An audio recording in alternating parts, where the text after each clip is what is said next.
하나님의 말씀을 봅니다. 데살로니가전서 4장 13절부터 18절까지 제가 봉독해 드리겠습니다. 형제들아, 자는 자들에 관하여는 너희가 알지 못함을 우리가 원하지 아니하노니, 이는 소망 없는 다른 이와 같이 슬퍼하지 않게 하려 함이라. 우리가 예수께서 죽으셨다가 다시 살아나심을 믿을진대, 이와 같이 예수 안에서 자는 자들도 하나님이 그와 함께 데리고 오시리라.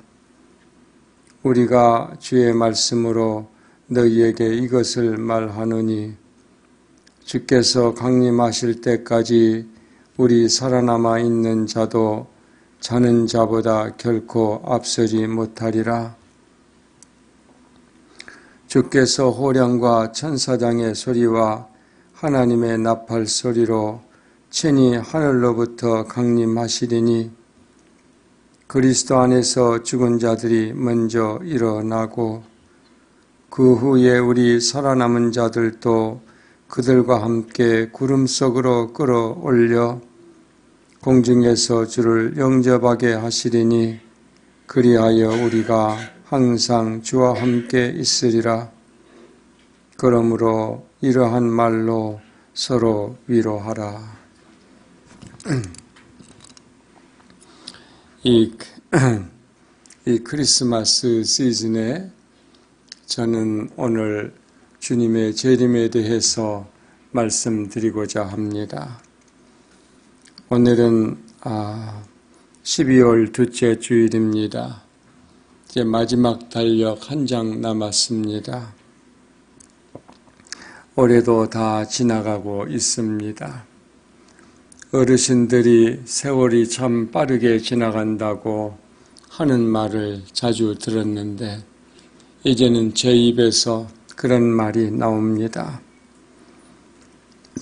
하지만 로마서 13장 11절에서 사도 바울은 이렇게 말합니다. 또한 너희가 이 시기를 알거니와 자다가 깰 때가 벌써 되었으니, 이는 이제 우리의 구원이 처음 믿을 때보다 가까웠음이라. 이제 우리의 구원이 처음 믿을 때보다 가까웠다. 작년보다도 지금이 더 가까워졌고, 어제보다도 오늘이 더 주님의 재림이 가까웠습니다. 시간이 빨리 지난다는 건 우리에게 여러 가지로 아쉬움을 주는 것 같습니다. 때때로 우리를 우울하게 만들기도 합니다. 저의 경우는 세월이 흐르면서 몸이 약해지니까 그런 것 같아요.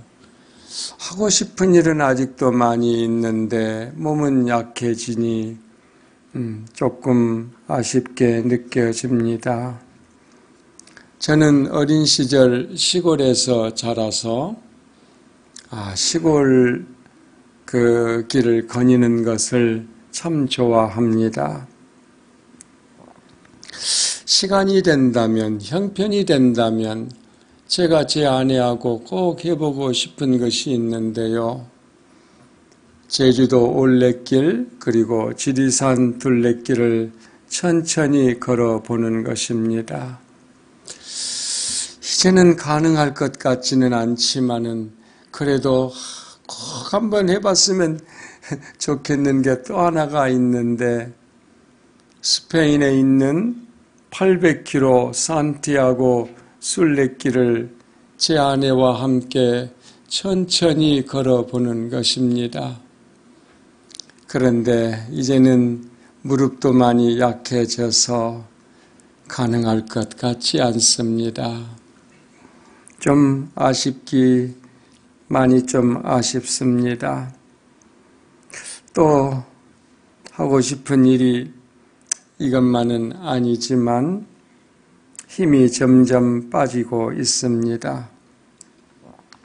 그러나 세월이 화살같이 빨리 지나가는 것, 꼭 슬퍼할 만한 것은 아닙니다. 좋은 점이 훨씬 더 많이 있습니다.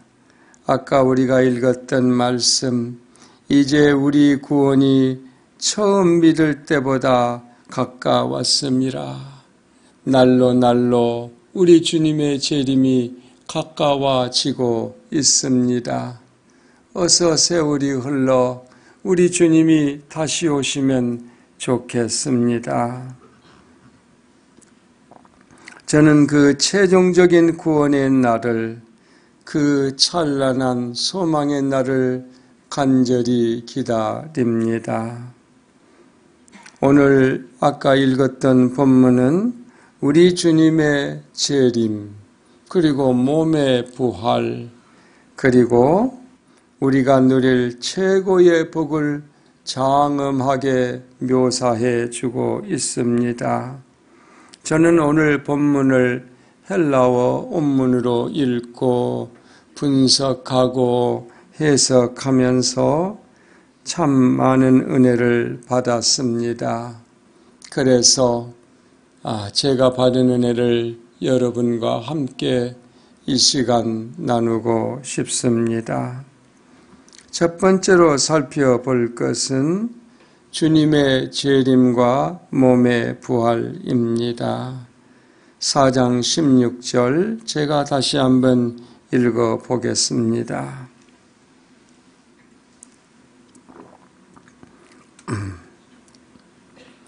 주께서 호령과 천사장의 소리와 하나님의 나팔 소리로 친히 하늘로부터 강림하시리니. 자, 여기서 우리 주님께서 친히 하늘로부터 내려오신다고 말합니다. 여기서 우리가 주목할 것은 주님이 친히 오신다는 거예요. 우리 주님은 천사나 다른 대리자를 대신 보내지 않고 자신이 친히 오실 것입니다. 사도행전 1장 11절에서 천사는 이 예수는 하늘로 가심을 본 그대로 오시리라고 말합니다. 예수님이 친히 오실 것입니다. 하나님께서 우리를 결정적으로 구원하실 때에 다른 대리자를 보내지 아니하시고 우리 주님이 친히 오실 것입니다. 하나님께서 우리를 죄로부터 구원하시기 위해 인간의 몸을 입고 직접 오셨습니다. 마찬가지로 우리 주님은 모든 악의 세력으로부터 우리를 구원하시기 위하여 친히 하늘로부터 내려오실 것입니다. 이사야 64장 1절의 말씀처럼 우리 주님은 하늘을 가르고 이 땅에 내려오실 것입니다. 우리 주님께서 재림하실 때 세 가지 놀라운 현상이 동반될 것입니다. 우리 주님의 호령, 천사장의 소리, 그리고 하나님의 나팔입니다. 먼저 우리 주님이 하늘에서부터 오실 때에 큰 호령이 있을 것이다. 여기서 호령이라고 하는 것은 명령을 큰 소리로 하는 거지요. 우리 주님께서는 하늘에서 내려오시면서 조용히 오시지 않을 것입니다. 큰 소리로 명령을 발하실 것입니다. 뭐라고 명령하실까요? 주님의 명령의 내용은 무엇일까요? 여기 16장 하반절을 보면 이제 강림하신데 그리스도 안에서 죽은 자들이 먼저 일어나고, 자, 이 말씀과 연결시켜 보면은 주님의 명령은 죽은 자를 살리는 명령일 것입니다. 예수님은 나사로가 죽어서 무덤에 묻히셨을 때에 무덤 밖에서 큰 소리로 나사로야 나오너라고 명령하셨습니다. 그리고 또한 죽은 소녀를 향하여 소녀야 일어나라고 명령하셨습니다. 이처럼 주님은 오실 때에 하늘을 가르고 이 땅에 강림하실 때에 내 이름을 부르며 명령하실 것입니다. 인규야 일어나라. 우리는 우리의 이름을 부르며 명령하시는, 일어나라고 명령하시는 주님의 명령을 듣고 벌떡 일어나게 될 것입니다. 요한복음 5장 25절을 보면 예수님께서 이렇게 말씀하십니다. 진실로 진실로 너희에게 이르노니 죽은 자들이 하나님의 아들의 음성을 들을 때가 오나니 곧 이때라 듣는 자는 살아나리라. 우리가 영원히 무덤에 누워있지 아니할 것입니다. 언젠가는 무덤에서 나오라는 주님의 큰 명령 소리를 듣고 영광스러운 몸으로 무덤에서 일어나게 될 것입니다. 주님의 호령 소리 다음에는 천사장의 소리가 뒤따릅니다. 천사장은 큰 소리로 외칠 것입니다. 천사장이 뭐라고 소리칠까요? 아마도 틀림없이 천사장은 주님의 명령을 반복할 것입니다. 우리 주님이 일어나라고 명령하시면 우리 주님의 명령이다, 일어나라고 천사장이 소리칠 것입니다. 그리고 천사들은 땅끝까지 다니며 하나님의 백성을 모을 것입니다. 우리 주님이 다시 오실 때에는 또한 하나님의 나팔이 천지를 진동할 것입니다. 이것도 죽은 자를 불러일으키는 것이지요.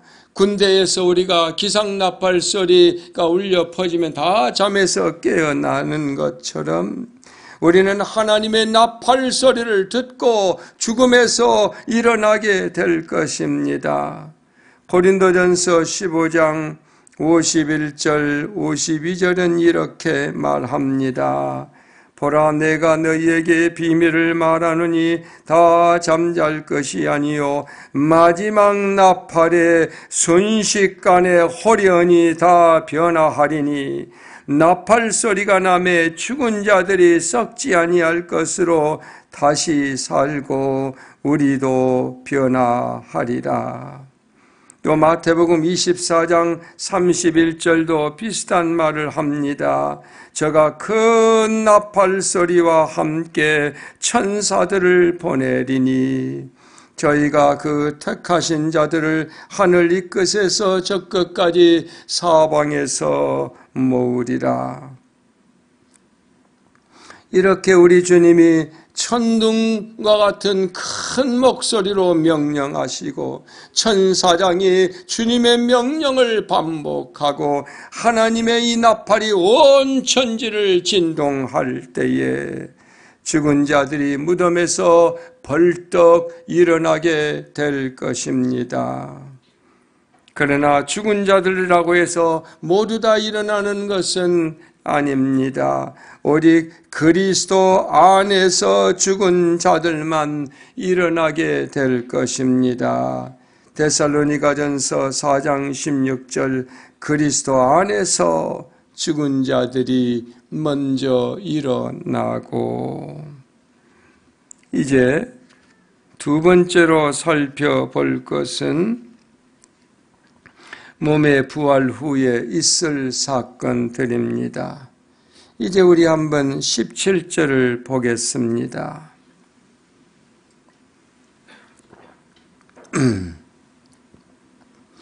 그 후에 우리 살아남은 자들도 그들과 함께 구름 속으로 끌어올려 공중에서 주를 영접하게 하시리니 그리하여 우리가 항상 주와 함께 있으리라.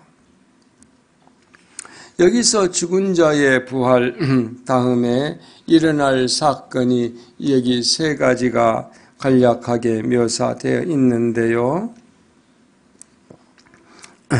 자, 여기 그 후에 우리 살아남은 자도 저희와 함께 구름 속으로 끌어올려.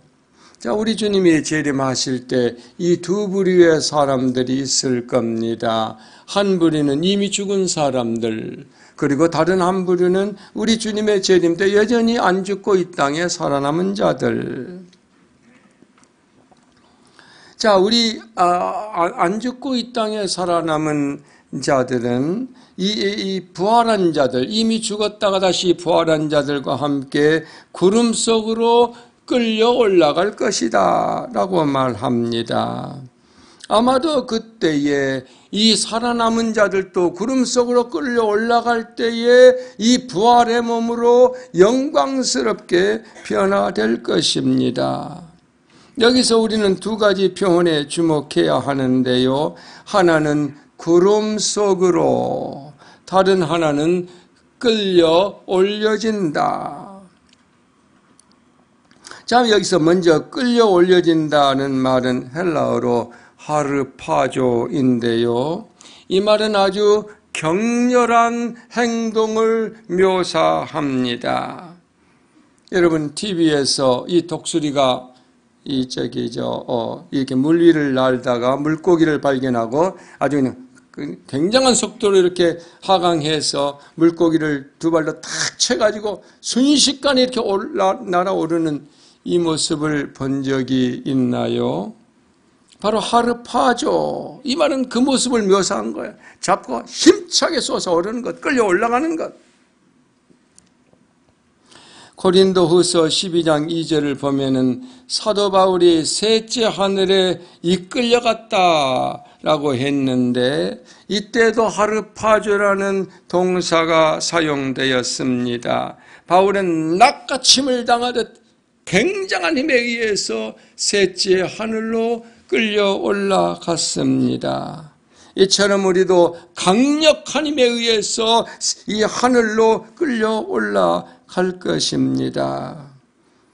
그러면 살아남은 자들은 부활한 자들과 함께 어디로 끌려 올라가는가? 구름 속으로. 자, 이 성경에서요, 이 구름은 아주 특별한 의미를 가지고 있어요. 그것은 하나님의 임재를 상징합니다.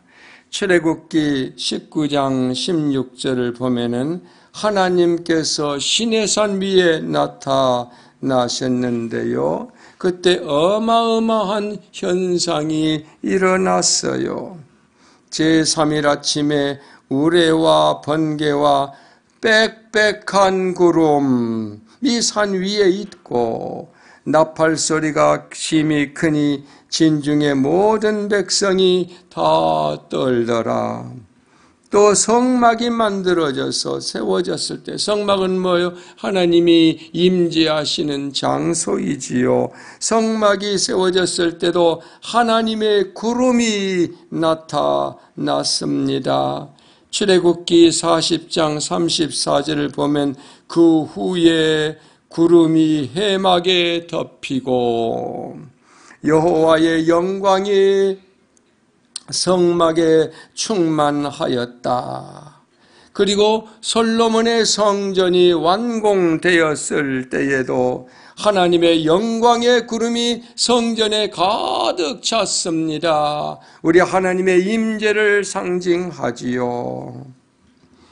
이런 현상은 구약에만 있는 것 아니고 신약에도 나타납니다. 예수님이 지상상에 사역하실 때에 한 번은 높은 산 변화산에 올라가서 갑작스럽게 변형되셨는데요. 그때에 구름이 와서 덮었습니다. 또한 예수님이 성찬하실 때도 구름이 나타납니다. 사도행전 1장 9절을 보면 이 말씀을 마치시고 저희 보는 데서 올리어 가시니 구름이 저를 가리워 보이지 않게 하더라.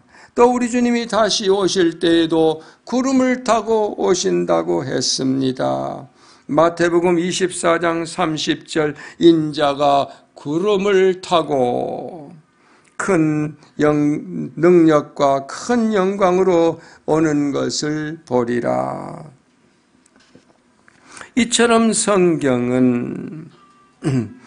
성경에서 구름은 하나님의 영광스러운 임재를 나타내요. 하나님께서 하늘에서 지상으로 내려오실 때에 영광의 구름이 나타났습니다. 마찬가지로 우리 주님이 다시 오실 때에 영광의 구름이 나타날 것이고 우리 모두는 다시 그 구름 속으로 끌어올려서 끌려 올라가게 될 것입니다. 그 후에 우리는 공중에서 주님을 영접하게 될 것입니다. 자, 여기서 영접하다 는 말은 헬라어로 아판테시스라고 하는데요. 이제 고대 그리스 로마 사회에서 어떤 이 정부의 고위 관리가 어떤 성읍을 찾아오면 방문을 하면 이 마을의 유지들이 유력한 자들이 다 성문 앞에까지 나가서 그 고위 관리를 거기서 맞아서 이렇게 성 안으로 모시고 오지요. 그런 풍습은 지금도 있습니다. 어느 나라 대통령이 우리나라를 방문하게 되면 우리나라 고위 관리들이, 정부 관리들이 나가서 그 비행기 앞 출애까지 나가서 그 이제 대통령을 영접하고 이제 우리나라 이제 안으로 이렇게 모시는데요. 자, 이걸 아판테시스라고 해요.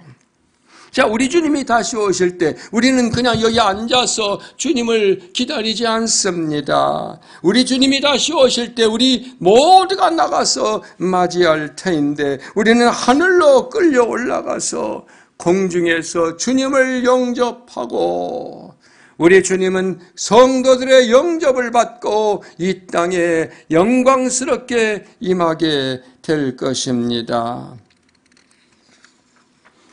자, 이게 바로 영광스러운 재림의 모습입니다. 그 다음에는 무슨 일이 있을까요? 이제 우리가 세 번째로 살펴볼 것은 하나님의 영광스러운 임재의 회복입니다.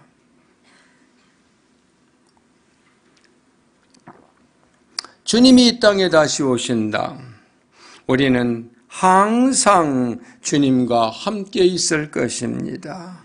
그리하여 우리가 항상 주와 함께 있으리라. 17절 하반절. 우리가 항상 주님과 함께 있게 된다.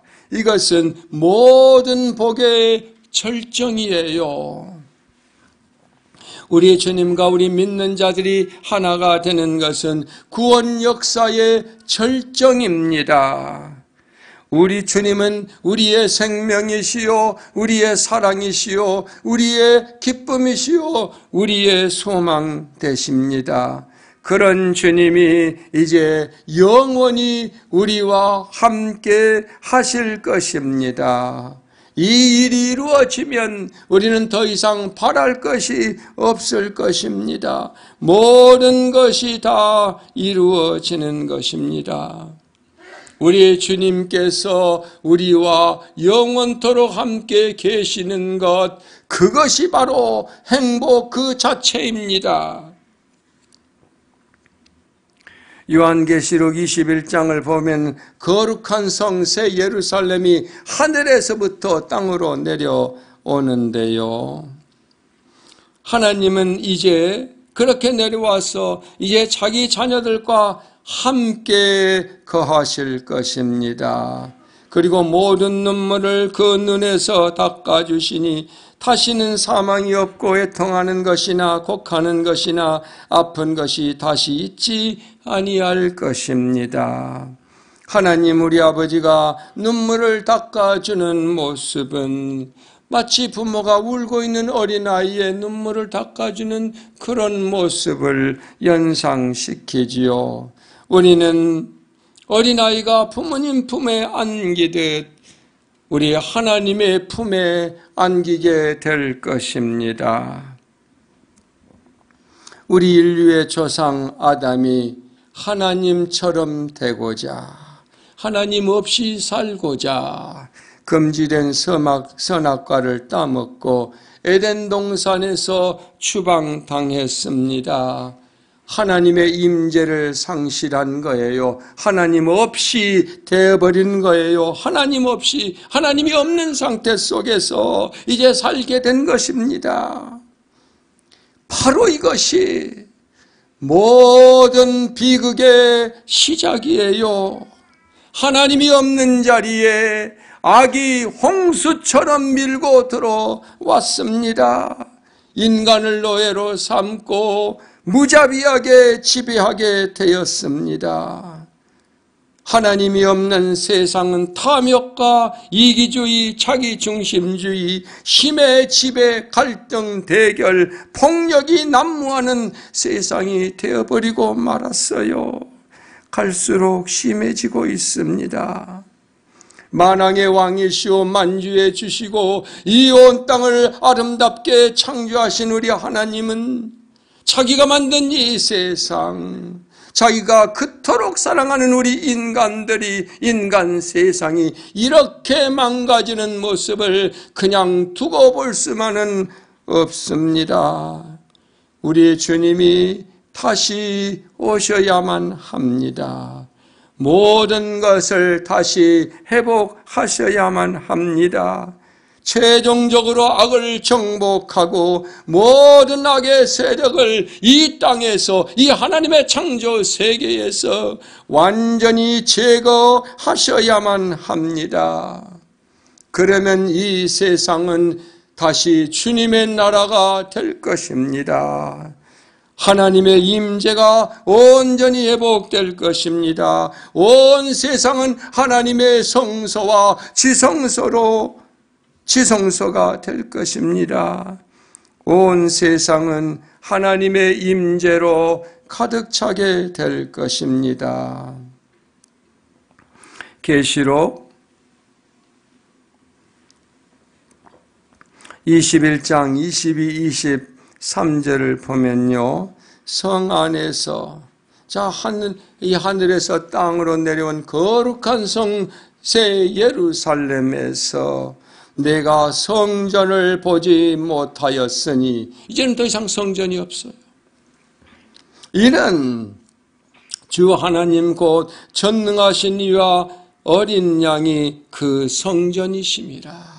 우리 하나님, 우리 예수님이 온 땅에 가득 찰 것입니다. 온 땅이 성전이 되는 거예요.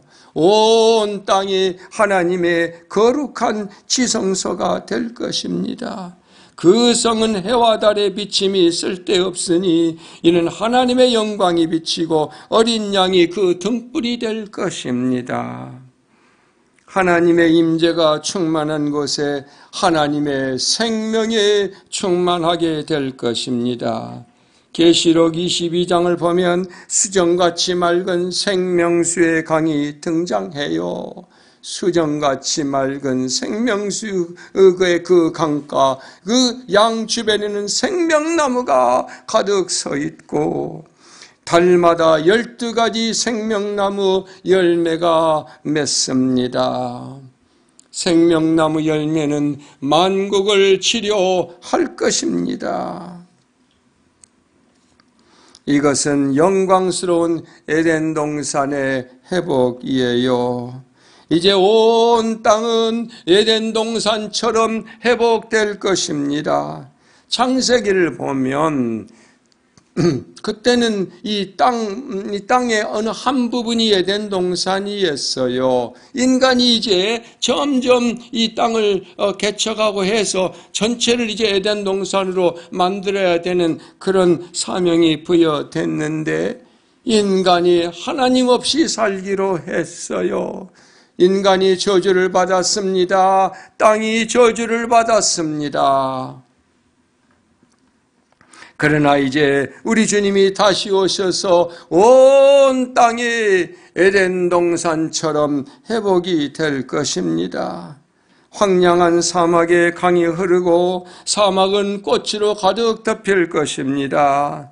사자와 어린 양이 함께 살고 어린아이가 독사의 굴에 손을 얹고 장난하며 놀고 더 이상 해암과 상함이 없는 나라가 올 것입니다. 물이 바다를 덮음같이 여호와를 아는 지식이 온 땅에 가득 찰 것입니다. 그때에는 우리가 하나님을 단순히 머리로 부분적으로 조금 아는 게 아니고 직접 하나님을 경험하여 하나님의 얼굴을 날마다 보면서 하나님을 알게 될 것입니다. 그때에는 더 이상 미움이나 폭력이나 전쟁이 없을 것입니다. 모두가 다 하나님의 영광을 바라보며 하나님과 같은 모습으로 변형되어서 이제는 다시는 저주가 없고 어두운 밤도 없을 것입니다. 우리 주 하나님이 우리에게 영원한 빛이 되실 것입니다. 우리는 하나님을 섬기며 우리 주님과 함께 영원토록 왕노릇하게 될 것입니다. 위대한 비전입니다. 새로운 시작입니다. 무궁무진한 생명과 빛과 축복의 세상이 무궁무진하게 다시 펼쳐질 것입니다. 저는 그날을 기다립니다. 간절히 기다립니다. 저는 자녀가 셋인데요. 순서대로 아들, 딸, 아들입니다. 제가 미국에 신학 공부할 때 다 연년생으로 태어났어요.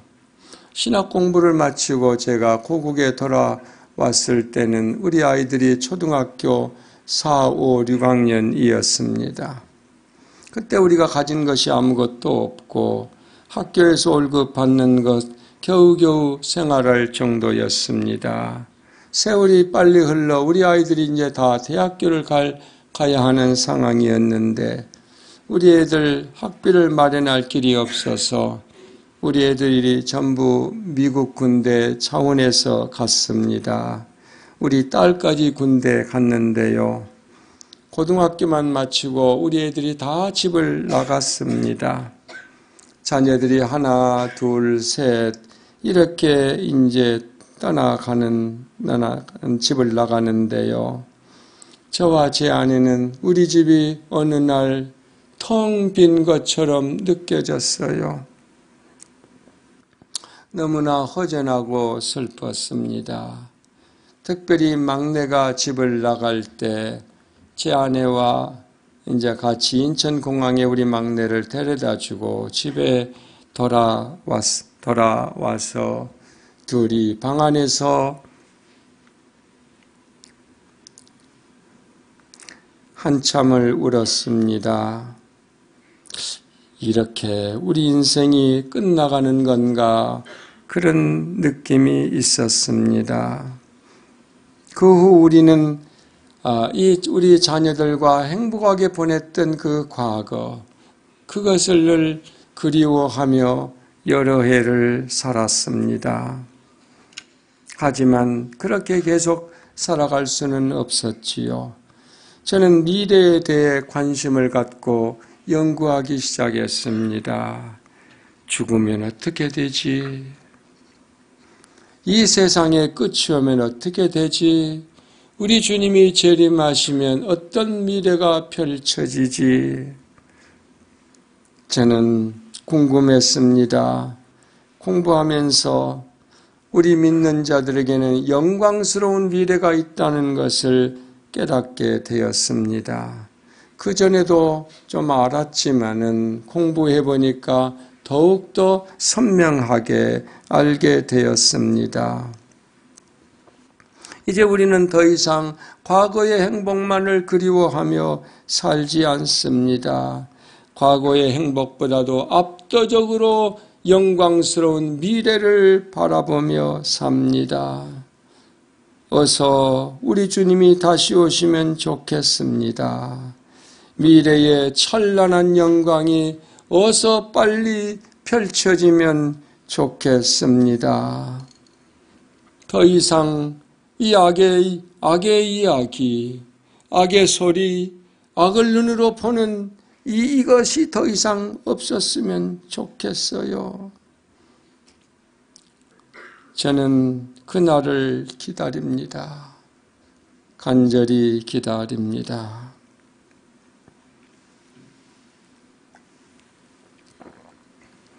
사랑하는 형제자매 여러분, 우리 중에는 지금 정말 어두운 그 고통의 고난의 터널을 통과하고 있는 사람들이 있을 것입니다. 저는 그분들이 얼마나 힘들어하고 얼마나 절망하는지 불행하게 잘 알지 못합니다. 하지만 현재 우리의 고난이 다가 아닙니다.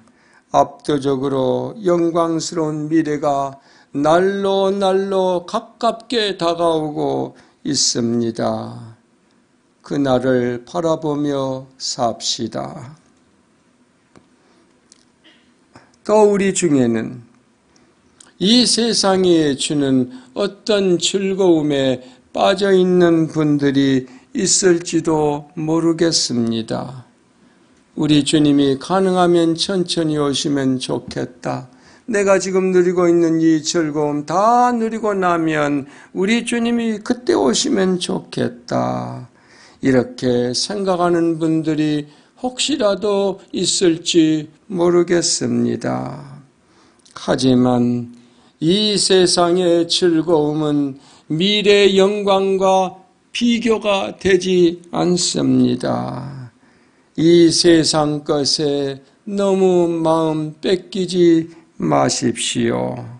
이 세상의 가벼운 즐거움에 여러분의 영혼을 팔지 마십시오. 우리 미래 영광은 이 세상의 즐거움과 비교가 되지 않습니다. 그날을 대망하며 삽시다. 우리 주님의 재림, 우리 몸의 부활, 하나님의 임재 회복, 에덴의 회복, 무궁무진한 세계에서의 끝없는 성장, 끝없는 축복을 대망하며 삽시다. 마라나타, 우리 주여 오시옵소서. 다 같이 일어서셔서 헌신 찬송하겠습니다. 주여 어서 오시옵소서. 더 이상 악을 듣거나 보고 싶지 않습니다. 우리 주님과 함께 영원히 살고 싶습니다. 우리 주님의 임재로 충만한 세상에서 우리 주님을 즐거워하며 우리 주님을 찬양하며 우리 주님과 함께 영원히 다스리는 삶을 살고 싶습니다. 우리가 이 땅에서 어떤 고난을 당하든지 어떤 즐거움을 맛보든지 그것이 다인 양 너무 슬퍼하거나 너무 기뻐하지 아니하고 주님의 재림의 영광을 바라보며 살게 해 주옵소서. 주님이 우리에게 주신 것에 지극히 작은 부분을 떼어 다시 주님께 드립니다. 이 물질이 쓰이는 곳에 주님의 영광과 능력이 나타나길 원합니다.